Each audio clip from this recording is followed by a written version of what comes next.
자, 안녕하세요. 반갑습니다. 3월 16일 주식 정리해드리는 주정남. 오늘도 시장 정리부터 먼저 시작해보도록 하겠습니다.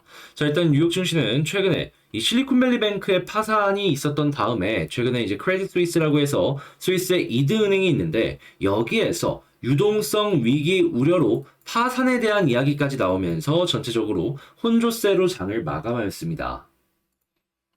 기억하실지 모르겠지만 크레딧 스위스 같은 경우에는 이 최근에 사태가 터지기 이전에도 말이 한 번씩 나왔던 은행입니다. 그 전에도 파산 관련된 이야기가 혹시 되는 것이 아니냐라는 이야기가 있었는데, 근데 이제 사우디 국립은행이 이 최대 투자자거든요. 자, 그리고 여기에서 자금 지원을 많이 해주다 보니까 문제없이 잘 지나가는 듯한 모습을 보여줬습니다. 자, 근데 이번에 달라진 건 무엇이냐? 이 미국 쪽의 사태도 사태지만 사우디가 우리가 예상했던 것보다 안 좋은 내용이 여기서 보여지는 것 같다. 추가적으로 우리는 자금 지원을 안 하겠다라고 밝힌 겁니다. 그럼 시장 사람들은 생각을 하겠죠. 아니, 사우디처럼 돈이 많은 이러한 곳에서까지 유동성을 공급 안 할 수 있는 이런 악재가 발생을 했다고? 이거 엄청 큰 거 아니야? 시장 전체에 큰 영향을 미칠 수 있는 거 아니야? 그래서 이게 지금 국내 증시까지도 엄청난 악영향을 미친 것인데 그나마 다행인 점은 뭐냐 하면 사우디가 포기를 하니까 스위스 중앙은행이 그러면 우리가 책임지겠다. 유동성 공급하겠다. 공식적으로 발표하였습니다. 자, 그래서 뉴욕 증시 역시 혼조세로 장을 마감을 한 것이에요. 그렇지만 이런 심리가 완전히 꺾인 건 아니기 때문에 혹시 피해 있는 은행 있니? 계속해서 이제 22에서도 하나씩 은행들 찔러보고 있습니다. 여기에서 만약에 피해 봤다라고 한다면 다시 한번 심리가 조금 꺾일 것이고 만약에 피해 있는 은행 많이 없다라고 한다면 어떻게 될까요? 그냥 넘어가는 겁니다.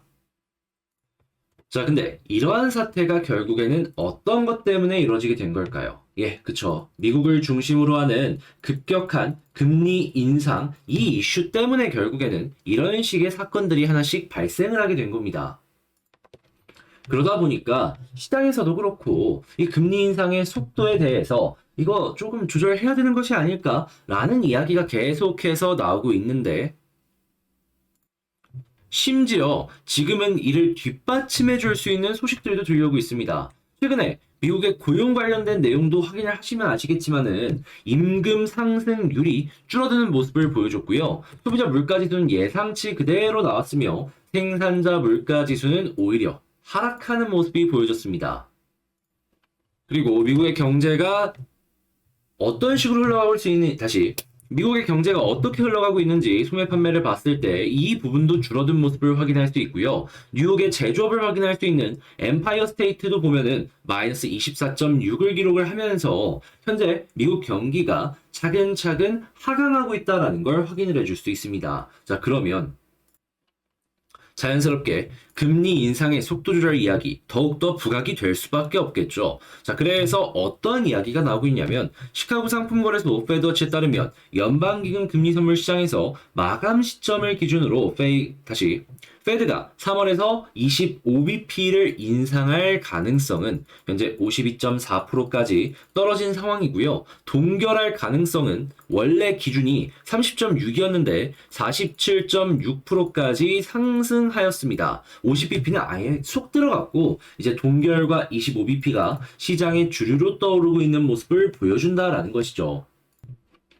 그래서 어제 이 내용이 부각이 되면서 이 한국 증시 올라갔었잖아요. 오늘은 크레딧 스위스 때문에 빠지긴 하지만 자, 그거 다시 부각되는 모습 보여주게 된다면 재반등 또 가능한 겁니다. 그래서 이 다른 은행이 익스포저 그러니까 피해를 받는다라는 일만 없다면은 이것도 결국에는 지나갈 일이다. 전 이게 핵심 내용인 것 같습니다. 자, 그리고 오히려 이런 부분이 이 아시아 증시에는 긍정적일 수도 있을 것이다라고 생각을 하는 이유가 뭐냐 하면 어제 뉴스에도 나왔지만 지금 중국 같은 경우에는 어떠한 식으로든지 간에 계속해서 경기를 살리려는 모습을 보여주고 있습니다. 중국의 은행권은 부정적일 수 있겠죠. 그렇지만 중국 정부는 현금을 풀려고 하는데 그들에게 가장 부담스러운 점은 무엇이냐면 미국의 견제도 견제지만 미국의 금리 인상이 가장 부담스럽습니다. 왜냐하면 유동성을 푸는데 외화가 이탈되는 모습, 이게 결국에 미국의 금리 때문에 이루어지는 것이기 때문에 연결되어 버리게 된다면은 이걸 우리가 계속 정책적으로 끌고 갈 수 있을까? 이런 얘기가 나올 수밖에 없거든요.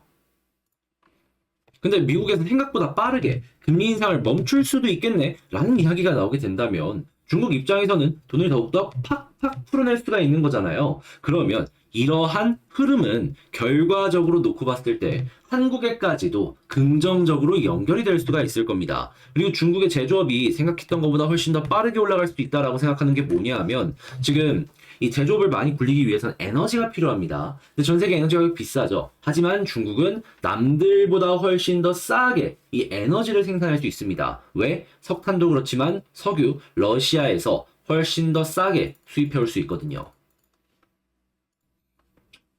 가격 경쟁적인 부분에 있어서 물론 이 점은 비싸겠죠. 그래도 돋보일 가능성이 높지 않겠습니까? 자, 그러면 그에 필요한 부품이나 여러 가지를 계속 주변국에서 훨씬 더 많이 수입을 해올 수 있을 겁니다. 그때 한국의 포지션보다 우리 거 얼른 좀 사가주세요. 그러면 여기에 수혜를 못 받는 기업은 진짜 말 그대로 쭉 멀어지겠지만 수혜를 받는 기업은 숨통 좀 튀었다. 이렇게 평가를 할 수가 있겠죠. 양극화는 제가 계속된다라고 말씀드리고 있는데 훨씬 심해질 수 있기 때문에 감안하시면서 살펴보시면 좋겠습니다. 자, 그리고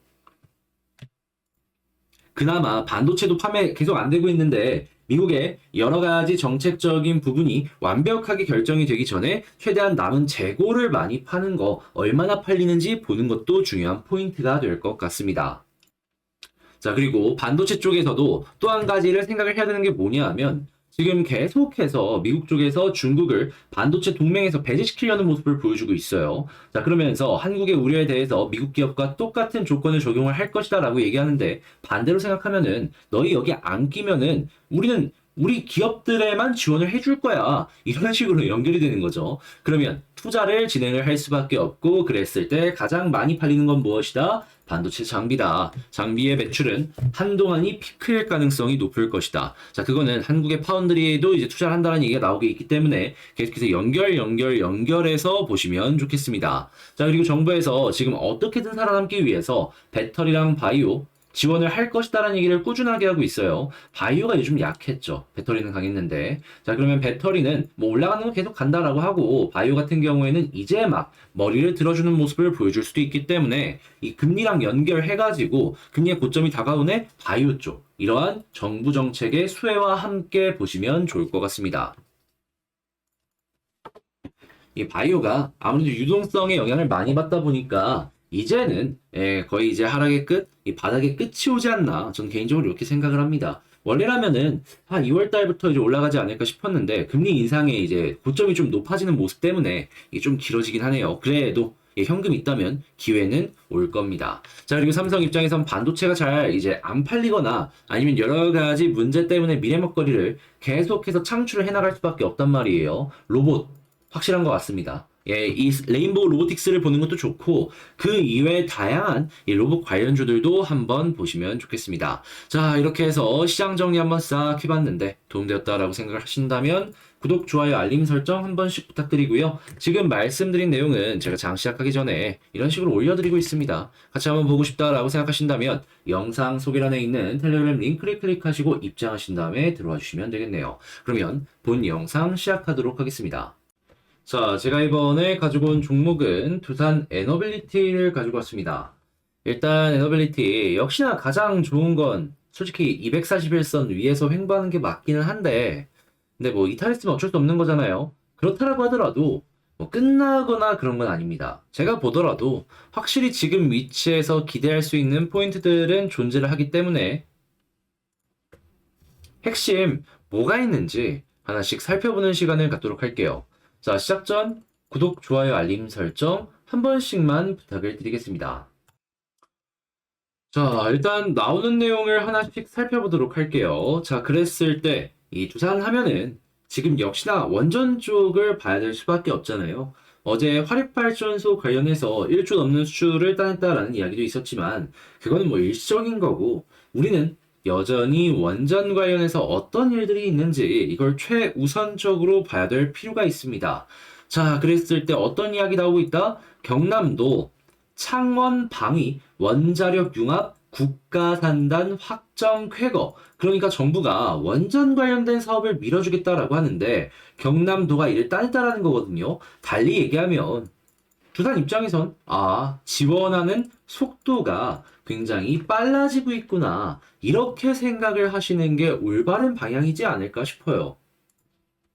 자, 그런데 이렇게 지원이 계속해서 되게 된다면 기업 입장에서 좋은 건 뭘까요? 아시는 분들도 아시겠지만, 다시 아시는 분들도 있겠지만 그냥 가볍게 설명을 하자면 이 사업이라는 게 일정 이상의 궤도에 오르잖아요. 할 수 있는 것과 할 수 없는 게 나뉩니다. 근데 그게 다 규제 때문에 할 수 없는 것들이 생기는 건데, 정부가 밀어준다라고 하네? 그럼 규제가 어떻게 되겠습니까? 줄어들고 결과적으로 할 수 있는 게 늘어나고 그런 게 사업의 확장으로 연결이 되기 때문에 결국에 이게 다 수입인 거예요, 수입.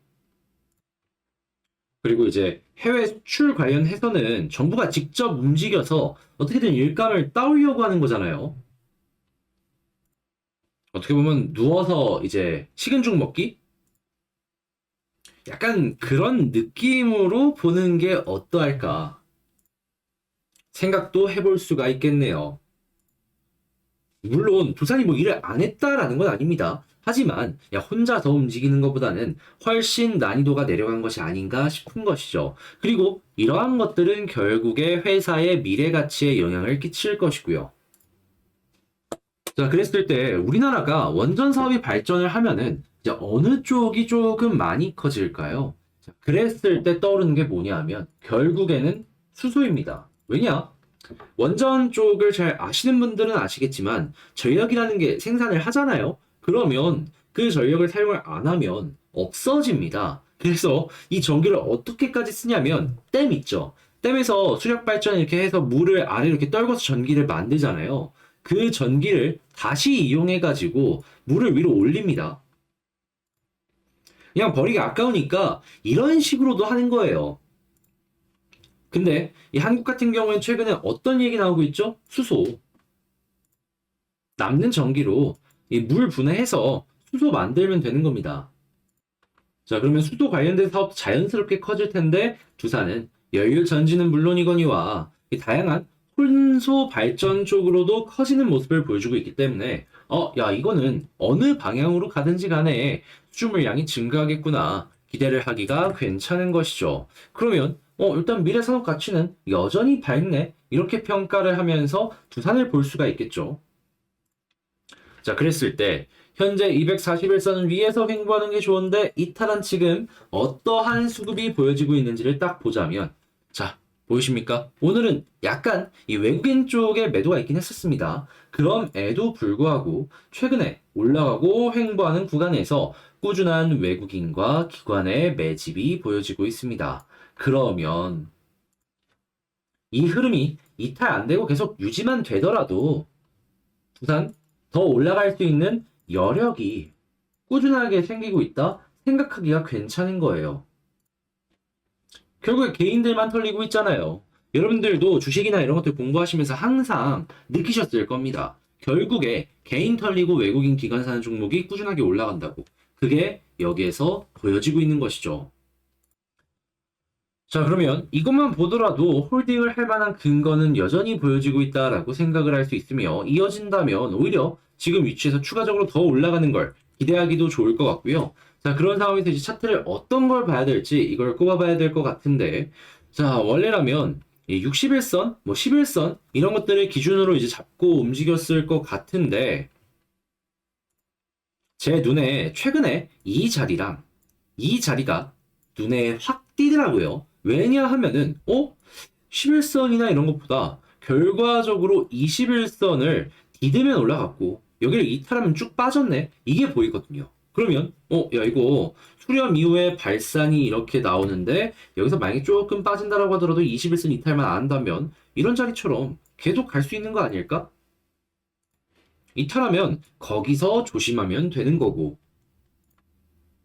자, 그래가지고 저는 원래라면 좀 11선을 중점적으로 봐도 괜찮을 것 같긴 했었는데 그냥 21선이 일단 지금 타이밍에선 가장 핵심이라고 보고요. 그리고 이제 241선 다시 위로 올라와주는 모습이 보여지게 된다면은 빠른 속도로 위쪽으로 한 번 더 올라가는 그림 기대를 해봐도 괜찮다라고 생각을 합니다. 그랬을 때 떠오르는 이 1차 목표가 481선 요 가격 19,000원 부근 되니까 요거 참고하시면 되겠고요. 여기를 돌파한다면 2만원 아래 부근까지 한번 노려보시면 좋겠습니다. 자, 근데 2만원은 왜 돌파하기가 힘드냐? 물려있는 사람이 많아요. 개미들이 가장 많이 물려있는 자리가 2만원부터입니다. 자, 그러면 당장 여러분들만 하더라도 내가 가지고 있는 가격까지 하락했다가 올라오면 본전 오면은 손절하려고 하잖아요. 본절하려고 하잖아요. 그 심리 작용을 할 것이다라는 거죠.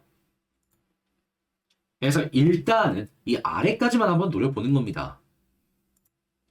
자, 그러면 이런 것들을 집중해가지고 에너빌리티 총정리를 한번 해보도록 할게요. 자, 그랬을 때 떠오르는 것. 일단 첫 번째, 사업적인 부분은 너무나도 긍정적이다. 이건 뭐 깔 게 없다. 편안하게 보시면 된다. 자, 그리고 두 번째, 수급 같은 경우에는 외국인 기관 매집이 계속 보여지고 있는데 쉬어가는 구간은 분명히 있을 수 있지만 이 흐름이 이탈되는 게 아니라 유지가 된다면 현재 위치에서 충분히 더 올라갈 수 있다. 그랬을 때 가장 좋은 건 241선 위에서 횡보하는 것이지만 그게 힘들다면 21선까지는 보도록 하자. 왜냐하면 최근에 21선이 굉장히 중요한 역할을 했기 때문에. 자, 그리고 네 번째, 올라간다면 481선 보시면 될 것 같고, 그리고 여기마저 뚫게 된다면 2만원을 노려보면 괜찮다라고 말씀을 드리면서 두산 에너빌리티 총정리를 한번 맞춰보도록 하겠습니다. 자, 이렇게 한번 정리를 싹 해봤는데 어떻게 도움이 좀 되셨을지 모르겠습니다. 도움이 되었다라고 생각을 하신다면 구독과 좋아요, 알림 설정 한 번씩만 부탁을 드리고요. 자, 그리고